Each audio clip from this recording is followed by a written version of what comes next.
¿Qué tal? Buenos días. Esperamos se encuentren muy bien y que hayan tenido una semana excelente, llena de bendiciones y donde una vez más pudimos apreciar el amor de Dios en nuestras vidas y con nuestras familias. Con esa misma gratitud, te invitamos a alabar y adorar al Señor de señores y Rey de reyes Jesucristo y a nuestro glorioso y amado Padre. Y también te invitamos a que pongas en las manos de Dios esta nueva semana para recibir nuevas y grandes bendiciones. Y no solo para eso, sino también para que nuestras acciones de cada día sean de gran impacto en el reino de Dios, para su gloria y majestad, y agradeciendo siempre que lo conocemos y que somos sus hijos.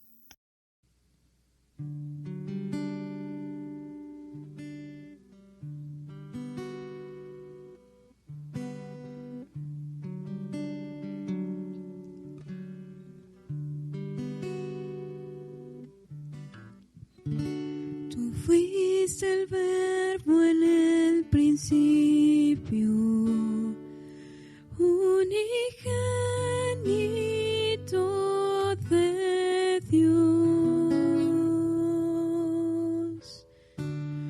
el misterio de tu gloria revelado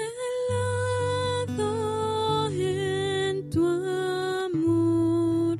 Cuán hermoso su nombre es, cuán hermoso su nombre es, el nombre de Jesús, mi Rey. Cuán hermoso su nombre es, nada se iguala a él. Cuán hermoso su nombre es, no hay otro nombre. Cuán hermoso su nombre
Hola, buenos días, ¿cómo están? Esperamos y deseamos que estén bien. Nosotros estamos muy contentos de poder compartir en este domingo 17 de mayo la palabra del Señor por medio del mensaje que hoy hemos titulado Lo que provoca el temor. Es importante entender que el tiempo que estamos viviendo es un tiempo especial. Es un tiempo donde el Señor está permitiendo que nosotros pongamos en orden nuestra casa, pongamos en orden nuestra familia, pongamos en orden nuestras relaciones, pero también que aprovechemos el tiempo con nuestras responsabilidades. No es un tiempo muerto, no es un tiempo ocioso, no es un tiempo de vacaciones, como se llegó a pensar al principio, sino que es un tiempo que debemos aprovechar nosotros para poder buscar a Dios de todo corazón, para poder tener devocionales en casa, para poder compartir la palabra con la esposa, con los hijos, con los nietos inclusive, y que nosotros podamos también recibir del Señor su mensaje, su palabra, tener nuestros oídos sensibles a la voz de Dios para ver qué es lo que Él nos quiere hablar, lo que nos quiere decir.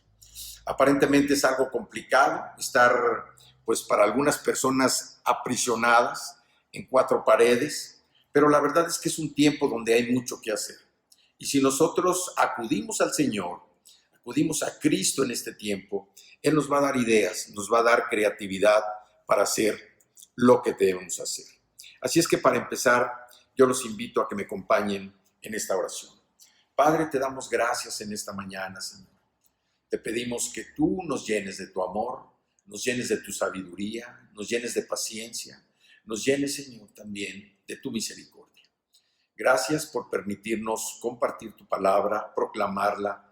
Y gracias, Señor, porque el Espíritu Santo que mora en nosotros se manifiesta de una manera poderosa, de tal manera que podamos disfrutar este tiempo en tu presencia, que podamos, Señor, adquirir el conocimiento de lo que tú eres, del poder, de la soberanía que tú representas, Señor.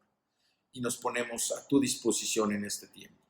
Queremos poner en tus manos este mensaje, este tiempo, para que tú, Señor, seas el que hables por medio de nosotros, el que te puedas manifestar a todas las personas que escuchen o que vean este mensaje. Te damos muchas gracias, Señor, en el precioso nombre de tu Hijo amado Jesucristo. Amén. Bueno, como decíamos al principio, este mensaje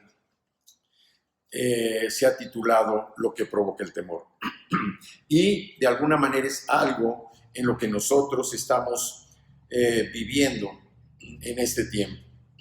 Hay personas que están temerosas, hay personas que tienen angustia, hay personas que inclusive pudieran estar cayendo en depresión. ¿Por qué? Porque se han visto confinadas, se han visto de alguna manera aprisionadas, se han sentido presas de que no pueden salir, sobre todo las personas que tenían mucha actividad y que hoy el Señor pues ha detenido la actividad en el mundo precisamente porque quiere que nuestros ojos estén atentos a Él, que nuestros ojos lo estén mirando a Él. El Señor llama nuestra atención a veces de cosas que parecen increíbles a nuestra vida, a nuestra vista, a nuestra vida, y por eso el Señor trata de captar nuestra atención. Quiere hablarnos, quiere decirnos cuánto nos ama, pero también quiere decir cómo nosotros podemos cambiar nuestra vida, cómo podemos hacer las cosas distintas para que nuestra vida sea plena. Jesús ya lo dijo en el Evangelio de Juan 10:10, que Él vino a darnos vida y vino a darnos una vida abundante. Así es que para empezar, hoy vamos a hablar de cómo empezó el miedo en la historia de la humanidad. Y nos vamos a referir al primer libro de la Biblia, que es el libro de Génesis.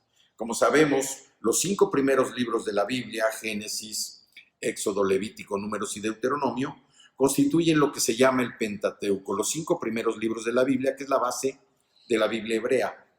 Y también es el principio, los 5 primeros libros que están en nuestra Biblia.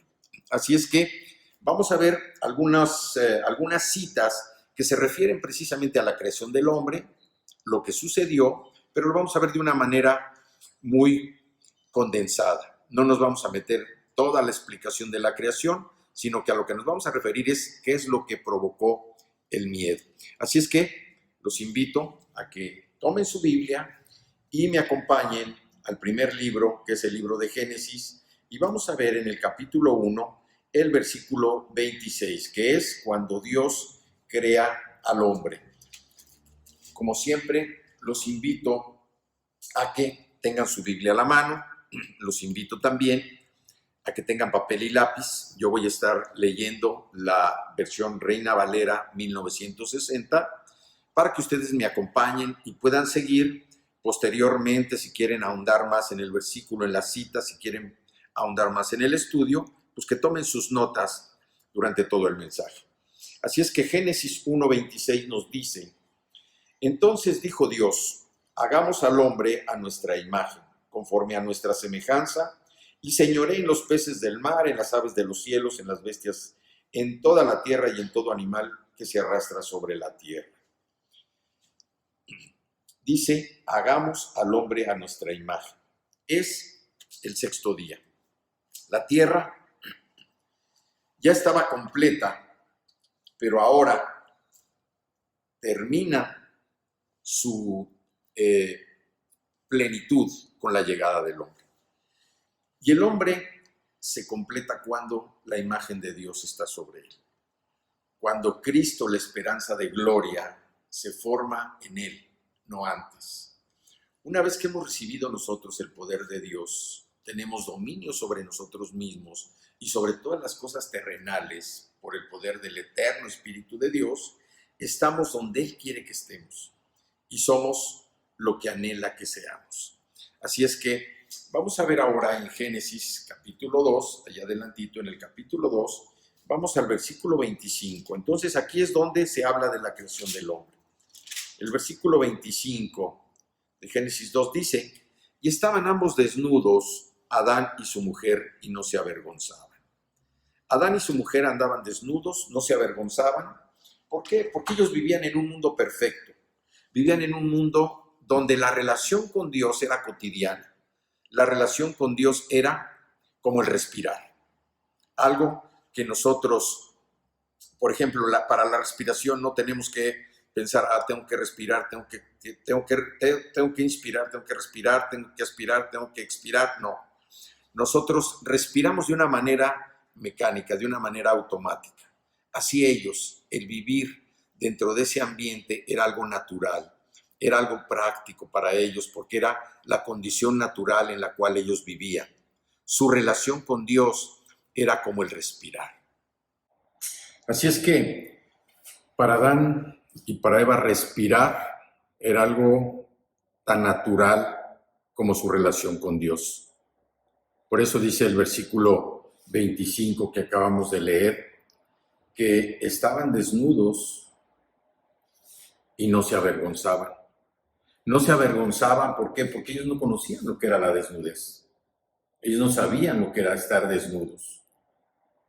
Nosotros nos damos cuenta ahora de nuestra desnudez física primeramente y después nos lleva una desnudez espiritual.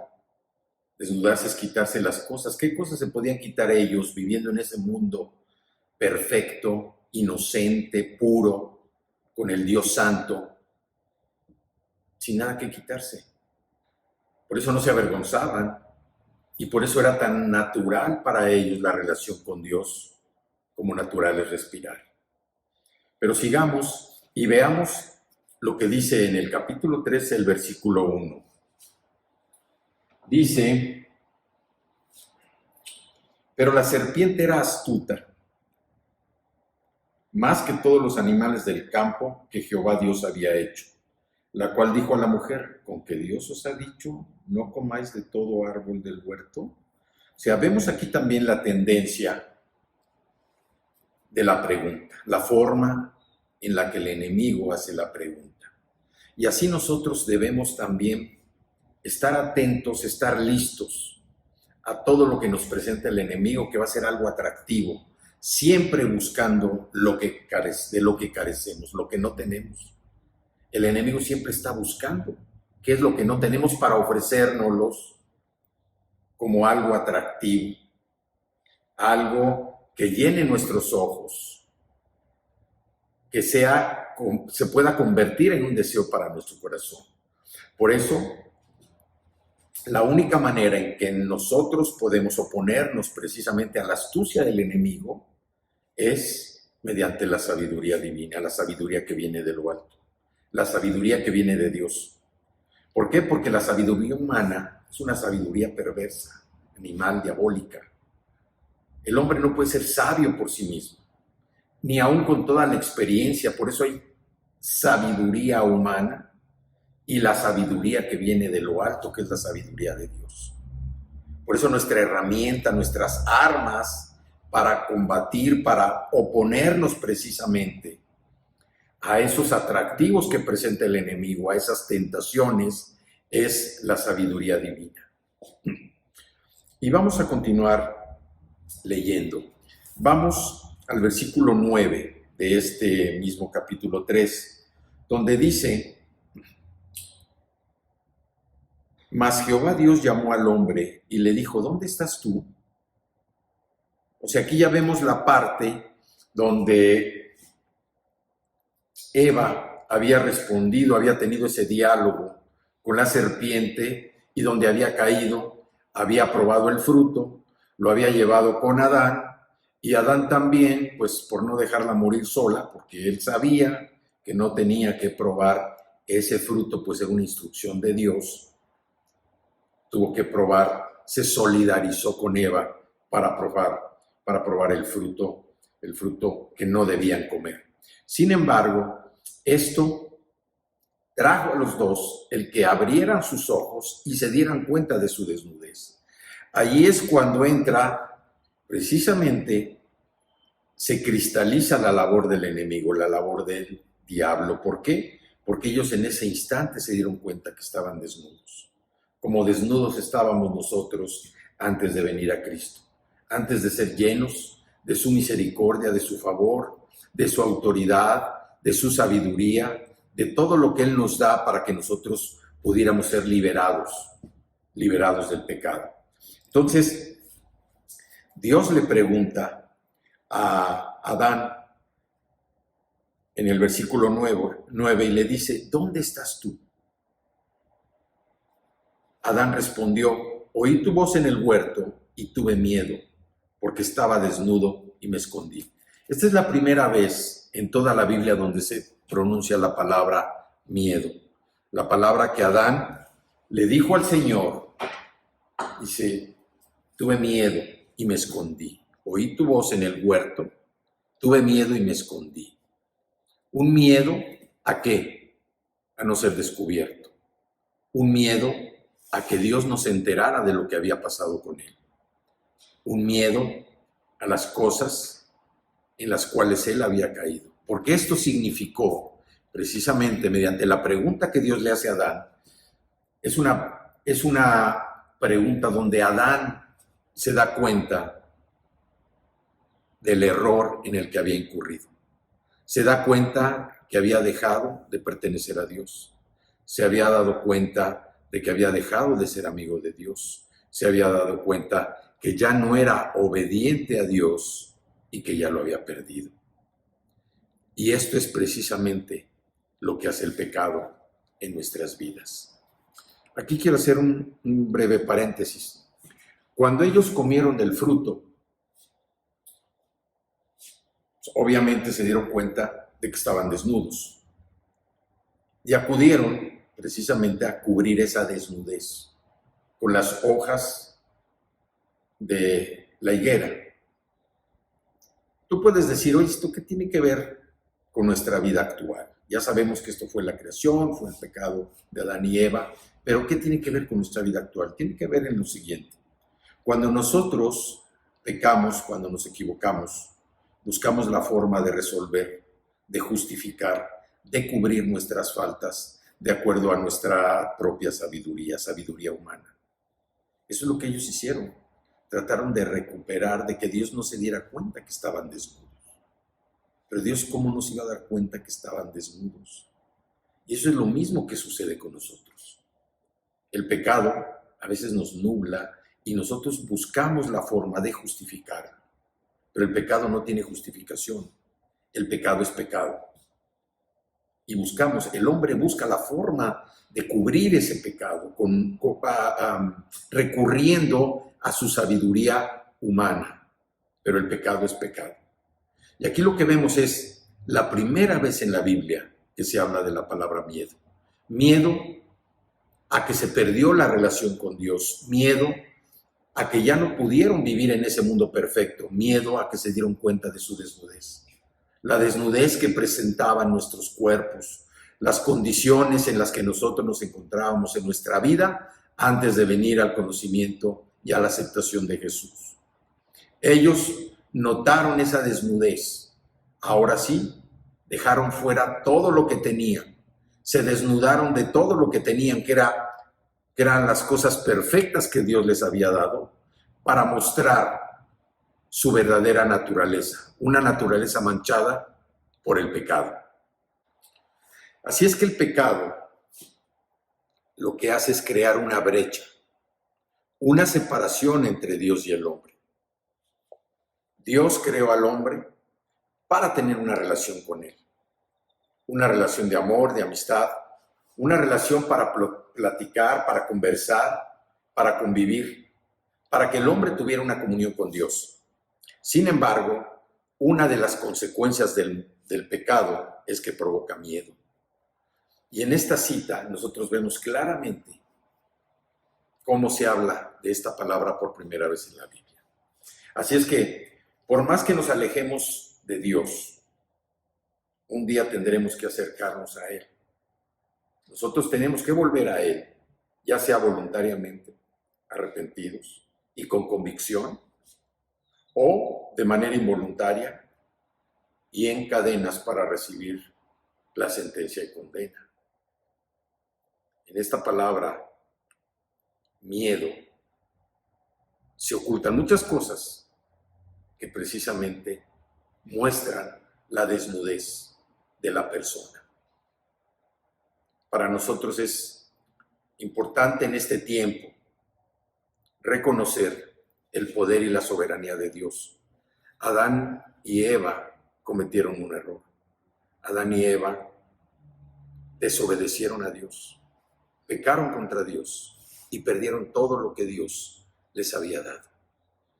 Nosotros hoy debemos estar atentos a todo lo que nos rodea y evitar que el miedo se apodere de nosotros. Pero como vemos aquí, ¿qué provocó el miedo de ellos? El pecar contra Dios. Así es que cuando una persona tiene miedo, lo primero que tiene que revisar es cómo está su corazón, cuál es la condición de su vida. Porque ese temor no es algo que llegue nada más de repente. El temor es provocado por algo, el miedo es provocado por algo. Como en el caso de Adán y Eva, el miedo fue provocado ¿por qué? Por el error, por el pecado. Provocó la separación de ellos de Dios. Ahora, vayamos al Nuevo Testamento. Y en el libro de Mateo, vamos al Evangelio de Mateo, y vamos al capítulo 14, Mateo, capítulo 14, y vamos a ver otro pasaje donde también se habla del miedo. Es capítulo 14 y el versículo, vamos a leer el Evangelio según San Mateo, capítulo 14, y vamos a leer desde el versículo 22 hasta el versículo 33. Mateo 14, del 22 al 33.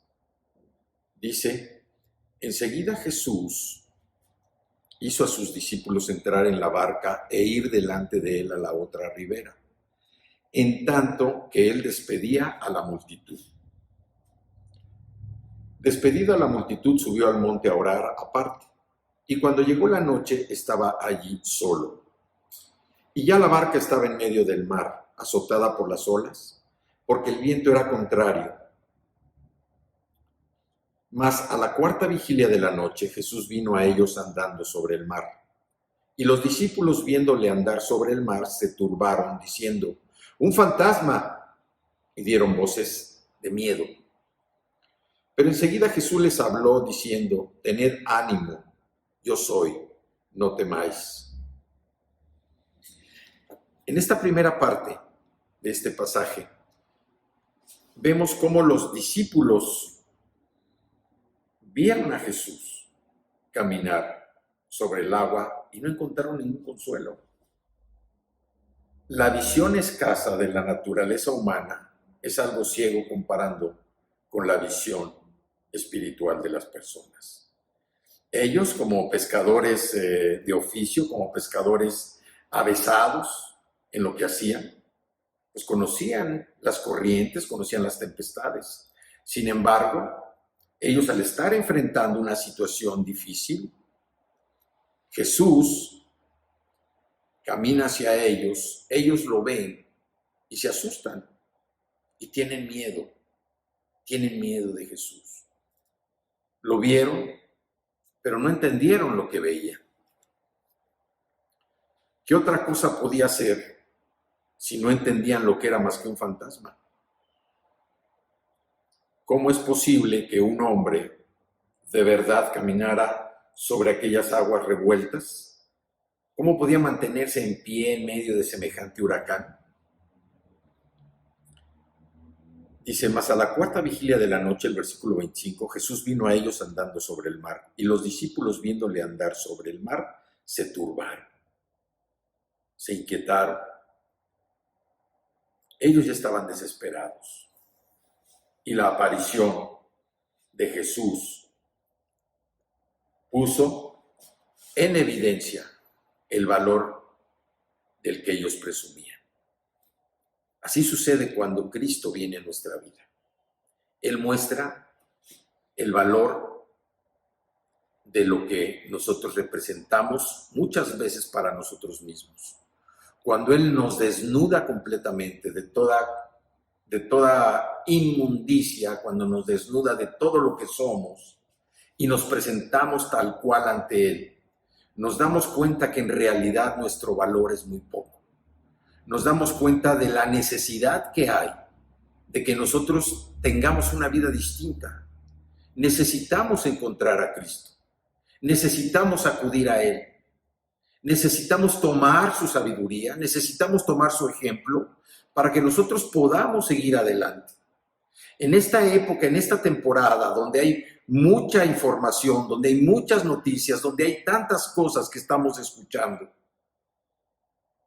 en donde el enemigo quiere sembrar en nosotros miedo, quiere que tengamos miedo, quiere mantenernos paralizados. Pero como veíamos al principio, Dios no quiere que tengamos miedo.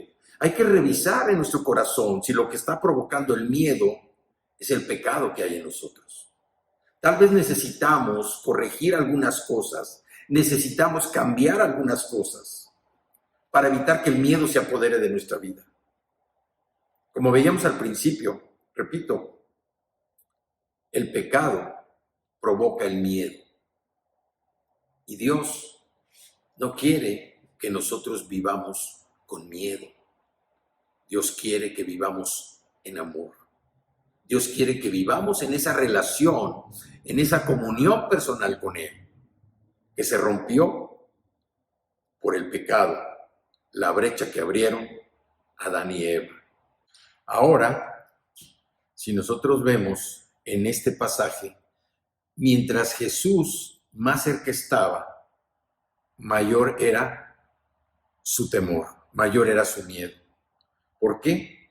Porque la falta de discernimiento nos lleva a una ceguera en el alma y nos impide ver lo más rico que el Señor tiene para nosotros. Por eso es tan importante estar cerca de Jesús, estar cerca de Cristo. Por eso este tiempo nosotros lo debemos aprovechar para buscar más a Dios, para estar cerca de Él, para pedir su dirección, para conocerlo más.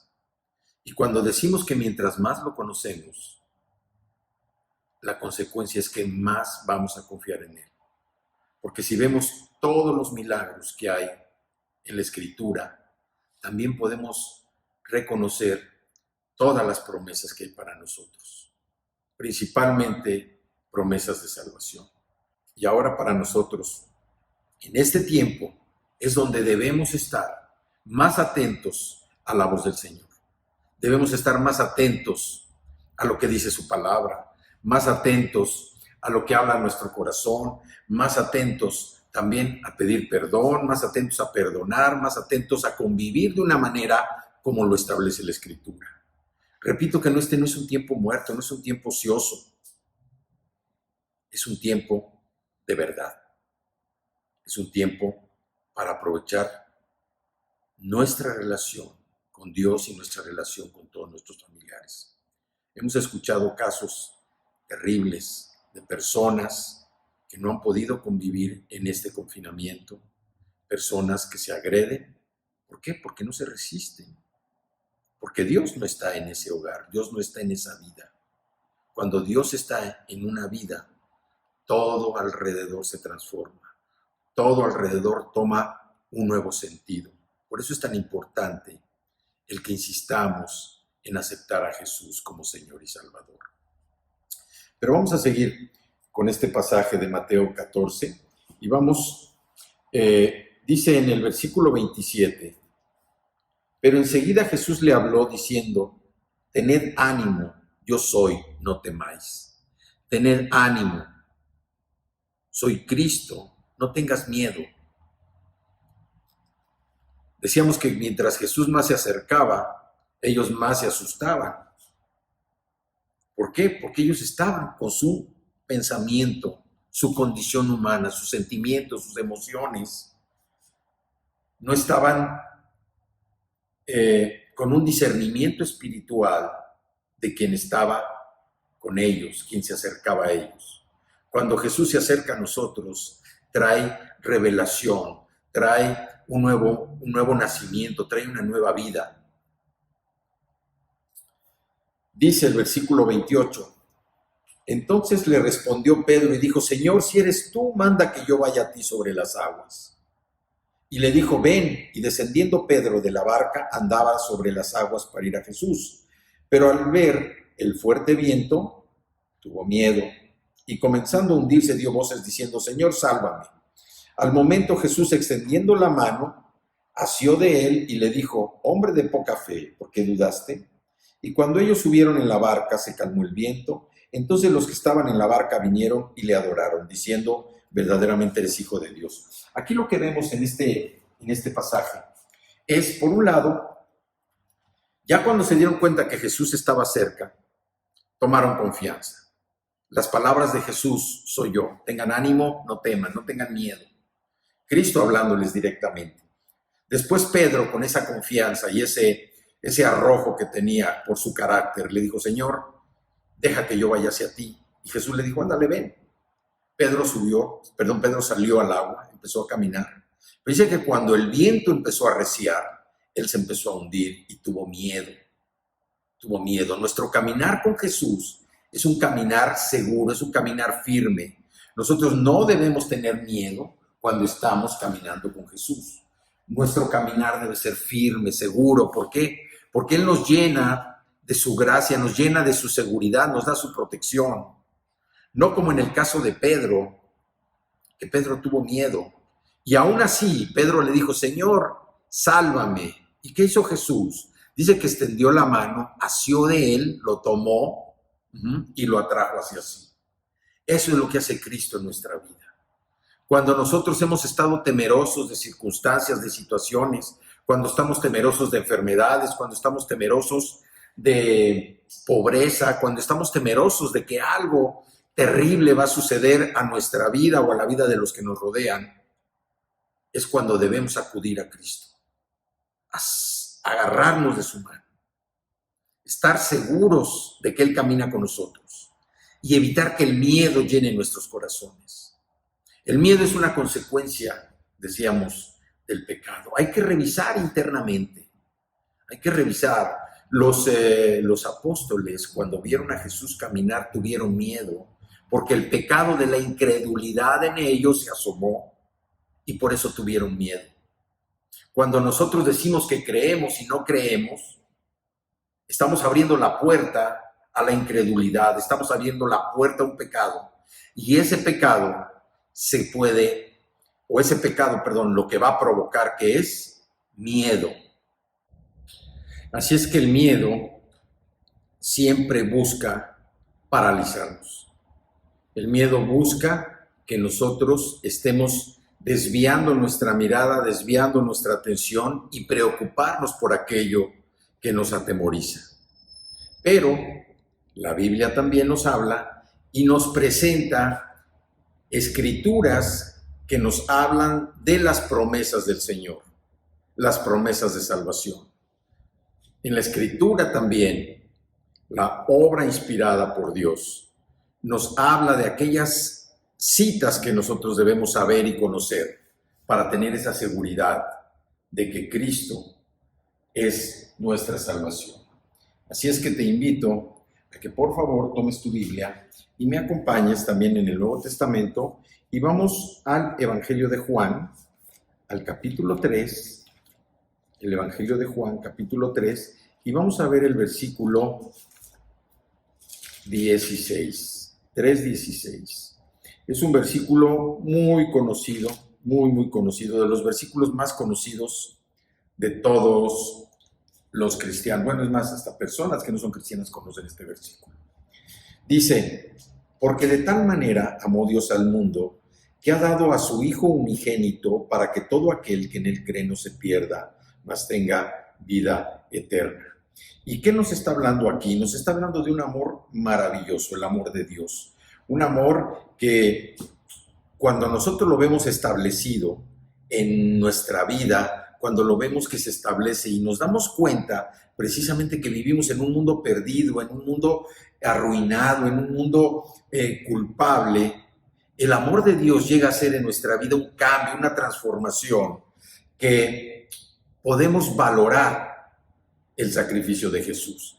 Dice, porque de tal manera amó Dios al mundo, no a unas personas, no a unas cosas, no a los bienes, no a los animales, amó al mundo, que ha dado a su Hijo unigénito para que todo aquel que en él cree, todo el que crea en su Hijo, el que no rechace a su Hijo, el que lo acepte como Señor y Salvador, el que no se resista a aceptarlo, que crea en él, dice, no se pierda, mas tenga vida eterna. Nosotros vemos cómo hay personas que muestran enemistad hacia Dios, que muestran odio hacia Dios, que muestran rebelión en contra de sus mandamientos, de lo que dice la Escritura. Pero Dios es tan misericordioso y tan bueno que todo lo que nosotros necesitamos, Él lo pone a nuestra disposición. ¿De dónde viene el amor de Dios? Nos preguntamos. De nada fuera que no sea Dios mismo. Porque el amor de Dios surge precisamente de Él. Ama porque su naturaleza lo lleva a ser. En 1 de Juan 4:8 vemos que dice que Dios es amor. Y si Dios es amor, para nosotros nos lleva precisamente a sentir. Dios quiere que sintamos ese amor, que seamos llenos de ese amor y que podamos no solamente vivirlo, sino que podamos compartirlo. Vamos a otra cita, otra promesa de salvación que está ahí adelantito y la vemos en el capítulo 4 de Juan y es precisamente en los versículos 7. ¿Sí? Hay un pasaje desde el versículo 7 al versículo 15 donde es Jesús hablando con una mujer samaritana. Ustedes saben que Samaria era una región que los judíos evitaban. ¿Por qué? Porque los samaritanos era una nación que se creó de una mezcla de sangre pagana con sangre judía. Entonces los samaritanos eran mal vistos por los judíos y esto obligaba a que los judíos evitaran por cualquier manera en su camino evitar pasar por Samaria. Sin embargo, Jesús pasó por esa ciudad porque había un propósito muy especial. Había un propósito en conocer a una persona. El versículo 7 dice, vino una mujer de Samaria a sacar agua y Jesús le dijo, dame de beber. Aquí empieza un diálogo tan hermoso, un diálogo tan importante entre la mujer samaritana y Jesús, en el que Jesús le pide agua para abrir una conversación. Dice en este versículo, de una manera especial o aparte, que los discípulos se habían ido a buscar algo, a comprar algo que comer. Y Jesús aprovechó para platicar con esta mujer. La mujer está en el pozo de su padre Jacob, en el monte Gerizim. Y ella empieza a decirle a Jesús que cómo se acerca a ella si él es judío. Y Jesús empieza ese diálogo con ella precisamente para hacerla ver más que nada la necesidad que esta mujer tenía de conocerlo a él. Jesús le pide agua, ella no le dice, pues ¿cómo me pides si eres judío? Y Jesús le dice, el agua que yo tengo es un agua que quita la sed. Y la mujer le dice, pero ¿cómo vas a ofrecerme agua si no tienes con qué sacarla? Este pozo es muy profundo. Este pozo es de nuestro padre Jacob y aquí bebieron sus ganados, ha bebido muchísima gente y el pozo sigue vivo. Jesús le dice, sí, pero con esta agua, el agua natural, tú siempre vas a tener sed. Sin embargo, con el agua que yo ofrezco, el agua eterna, con esa agua jamás vas a volver a tener sed. En este pasaje, lo que queremos ver es cómo la mujer se da cuenta de su temor cuando Cristo habla con ella y le muestra cuál es su condición. Esta mujer queda finalmente convencida, entiende lo que Jesús le está mostrando y le pide, Señor, quiero de esa agua. Por eso es una promesa de salvación, porque nosotros debemos tomar del agua de Jesús. Es un agua que quita la sed, es una fuente de agua que sale precisamente, para que nosotros podamos tener vida eterna. Esta mujer le dijo, Señor, dame de esa agua para que no tenga yo sed, ni venga aquí a sacarla. A lo mejor ella iba a sacarla a esa hora, porque le daba pena, porque Jesús le descubre, le hace ver su necesidad. Era una mujer que era promiscua, y Jesús le hace ver esa necesidad.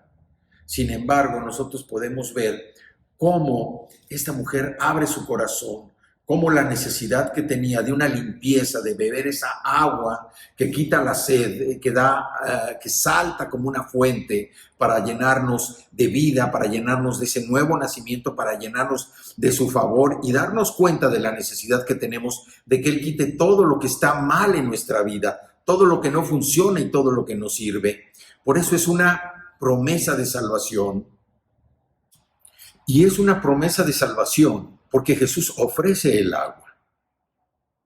La mujer se da cuenta y acepta esa agua. Después suceden algunas cosas también muy importantes que habría que explicar en este pasaje de Juan capítulo 4, versículos de 7 al 15. Hoy nos estamos concentrando exclusivamente en el versículo 7, donde dice que Jesús le dijo a la mujer, dame esa agua de beber. Pero también cuando le dice en el versículo 15, dice la mujer, Señor, dame esa agua para que no tenga yo sed ni venga aquí a sacarla. Vemos otra promesa de salvación. Otra promesa de salvación también la vemos en el Evangelio de Juan. Y vamos al capítulo 5 y al versículo 24. Dice, de cierto os digo, el que oye mi palabra y crea al que me envió, tiene vida eterna y no vendrá a condenación, mas ha pasado de muerte a vida. Esta es otra promesa de salvación.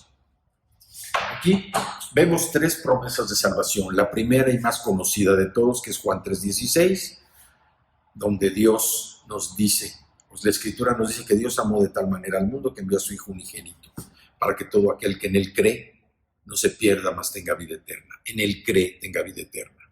También nos habla de otra promesa de salvación aquí donde la mujer le dice, Señor, dame de esa agua de beber para que no no tenga yo sed y no tenga que venir a sacarla, no tenga que venir a preocuparme más, porque el agua que tú me das es un agua que quita la sed de mi espíritu, la sed de mi alma, la sed de mi necesidad. Es un agua que Cristo da. Y en este versículo 24 de Juan capítulo 5 es otra promesa de salvación tan importante que dice: el que oye mi palabra y crea al que me envió tiene vida eterna y no vendrá a condenación. Quiere decir que tiene la intercesión de Cristo, porque la relación entre Dios y el hombre es por medio de Cristo. No hay ningún otro intermediario entre la relación del Señor, el Padre, con nosotros. Cristo es el único intermediario entre Dios y los hombres, dice la Escritura. Entonces, cuando dice, el que oye mi palabra, el que escucha y cree en el que me envió, o sea, cree al que me envió, cree en el Padre, tiene vida eterna y no vendrá condenación, mas ha pasado de muerte a vida. Qué hermosas promesas de salvación la que Dios nos da. Hemos estado hablando de que lo que provoca el miedo es el pecado. ¿Qué provoca el miedo? El pecado. Y aquí vemos promesas de salvación para que nosotros no estemos temerosos, para que no tengamos miedo. La salvación es rescatar, es preservar de un peligro inminente, es dar salud, seguridad. Es el milagro divino de la emancipación espiritual del hombre, del dominio y la culpa del pecado, así como de la muerte.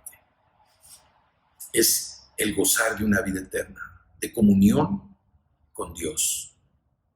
Aquí en las Escrituras vemos cómo el tema de la salvación se desarrolla desde el concepto básico que viene en el Antiguo Testamento hasta que llega a cristalizar en el Nuevo Testamento, con la llegada de Jesús haciéndose hombre. Ahí vemos el milagro de la salvación. El Nuevo Testamento liga la salvación ya definitivamente a Cristo, el Salvador, que trae salvación a todos los hombres. Jesús es la respuesta definitiva a las esperanzas de salvación. Lo que viene en el Antiguo Testamento, Jesús lo hace realidad en el Nuevo Testamento. Jesús enfoca la salvación desde la perspectiva del deber del hombre y el significado del ministerio del Hijo del Hombre. Vemos cómo proclamó que su tarea era servir principalmente. Primero era dar a conocer al Padre, servir y dar la salvación a todos los hombres. Por eso esta mañana yo te invito a que tú reflexiones, que pienses, y si has dudado de la palabra del Señor, confía en Él, cree en Él. No permitas que el pecado de la incredulidad abra la puerta al miedo. No es un tiempo para tener miedo, es un tiempo para confiar en el Señor. Es un tiempo para dar gracias por la oportunidad que nos da de vivir, porque si nos está dando la oportunidad de vivir en este tiempo, es porque vamos a ver cosas grandes y maravillosas de Dios en nuestra vida y en la vida de los que nos rodean. Es un tiempo para aprovechar y buscar a Dios de todo corazón. Es un tiempo para amarlo, es un tiempo para creerle, es un tiempo para que nosotros pongamos en orden nuestra casa, en orden nuestra vida familiar, nuestra vida de todos los que nos rodean, nuestra vida matrimonial. Dios no quiere que tengamos miedo. Cristo vino a traer salvación para nuestras vidas. Cristo es el fundamento de nuestra fe. Yo te animo a que en este tiempo, en lugar de tener miedo, tengas confianza en Dios. Te agarres de estas promesas de que Dios amó al mundo enviando a su Hijo unigénito para que todo aquel que en Él cree tenga vida eterna, sea salvo. Que también como la mujer samaritana que le dijo, dame de beber de esa agua. Es una promesa. El agua que Cristo nos ofrece es un agua para quitar la sed de todo tipo, sed física, sed espiritual, sed de necesidades, de la que sea, de amor, de perdón, de falta de fe, de pobreza, de todo, de miseria, no miseria física, miseria en nuestra forma de ser. Cristo es la solución a nuestras vidas. Y finalmente dice, el que oye mi palabra y crea al que me envió, crea al Padre, dice será salvo, no vendrá condenación. ¿Por qué? Porque va a pasar de muerte, la muerte física, la muerte espiritual que nosotros tenemos aquí, en este mundo. Vamos a pasar a una vida. La muerte espiritual, somos rescatados de la muerte espiritual para pasar a una vida de esperanza, una vida de fe, una vida de amor, una vida de trabajo, una vida de convivencia, una vida de proclamar la Escritura, una vida de estudiar la Escritura, de orar, una vida de poder compartir la palabra del Señor para el que la necesite. Eso es lo que Dios quiere para nuestras vidas. Así es que yo te invito a que eches fuera, que destierres ese miedo en el nombre de Jesús. No es una temporada para tener miedo a ver qué pasó, quién se murió, cuántos van. Olvídate de todas esas noticias que son malas noticias. Métete a la palabra, sumérgete en la Escritura. Son las buenas nuevas del Evangelio, buenas nuevas que traen salvación. Salvación para los hombres, salvación para nuestra vida, salvación para los que nos rodean. Así es que te invito a que eches fuera el temor y que confíes en Dios, que sigas confiando en Cristo como tu Salvador personal, como el Señor de tu vida. Vamos a orar. Señor, yo te doy gracias en esta mañana por tu palabra, te doy gracias por el mensaje. Gracias, Señor, porque así como hoy nos confrontas con el miedo provocado por nuestros pecados, principalmente por la incredulidad. Hoy también, Señor, nos hablas de tus promesas de salvación. Promesas de salvación que llenan nuestro corazón de ánimo, como dijo Jesús a los discípulos cuando estaba en el mar. Ánimo, soy yo, no tengan miedo. Así hoy, Señor, nos hablas para que estemos confiados en ti, para que tengamos esa certidumbre, seguridad, confianza de que tú, Señor, eres nuestro protector, que tú, Padre, eres nuestro escudo y que tú, Señor, nos llevas por esos caminos de verdad, de justicia y de amor. Hoy oramos, Señor, para que tú quites toda esa inmundicia que rodea nuestros corazones, que rodea nuestras vidas, y que han tratado de traer el miedo a nuestro corazón, a nuestro hogar. Pero en esta mañana, Señor, tú echas fuera todo espíritu de miedo, todo espíritu de temor. Tu palabra dice que tú no nos has dado un espíritu de miedo, de temor, sino de poder, de amor, de dominio propio, Señor. Y hoy tomamos esa palabra para sembrarla en nuestro corazón y echar fuera todo miedo, todo espíritu, todo indicio de miedo, de temor en nuestra vida es echada fuera, porque somos tus hijos, confiamos en ti, y todo lo que tú, Señor, nos permites es bueno para nosotros. Te doy muchas gracias, Señor, por la obra maravillosa que tú estás haciendo y vas a seguir haciendo en el corazón de todos tus hijos. Te pido que cualquier persona que vea este mensaje, que lo escuche, Señor, pueda ser tocado en su corazón y pueda ver la verdad de tu palabra aplicada a su vida. Te damos gracias porque no queremos ser teóricos del Evangelio, queremos ser prácticos del Evangelio, queremos poner en práctica tu palabra y que verdaderamente demostremos con nuestra conducta, que demostremos con nuestras actitudes que Cristo mora en nosotros, que el Espíritu Santo mora en nosotros y que seamos referentes de la imagen de Cristo para los demás. Yo te pido en esta mañana, Señor, que cualquier persona que se sienta herida, lastimada, enferma, sea sanada por el poder de Cristo. Y cualquier persona que escuche este mensaje, que no conozca o que no haya aceptado a Cristo, acepte su invitación. Te damos gracias, Padre, que tú eres bueno, eres fiel, misericordioso. y gracias por la oportunidad que nos das de proclamar tu palabra. Te damos muchas gracias, Señor. Bendice a todo tu pueblo. Bendice, Señor, a todos tus hijos. Bendice toda obra de sus manos. Bendice toda obra de sus labios. Que no veamos, Señor, el temor en ninguna de nuestras necesidades, porque tú eres nuestro proveedor. Y tu palabra dice que tú suples con las riquezas en gloria en Cristo Jesús de todo lo que necesitamos, todo lo que hace falta.